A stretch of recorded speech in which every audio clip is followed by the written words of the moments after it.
చంద్రబాబు నాయుడు గారికి ఒక సవాల్ విసురుతా ఉన్నా.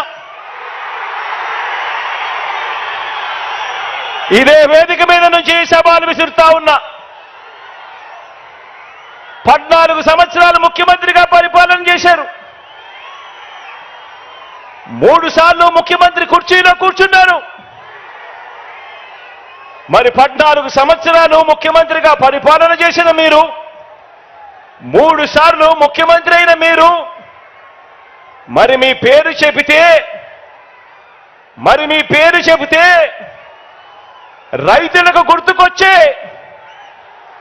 ఒక్కటైనా పథకం ఉందా అని అడుగుతా ఉన్నాను ఇదే పెద్ద మనిషి చంద్రబాబు నాయుడు గారిని. 2 చేతులు పైకెత్తి ఇలా ఇలా ఇలా ఇలా ఇలా ఇలా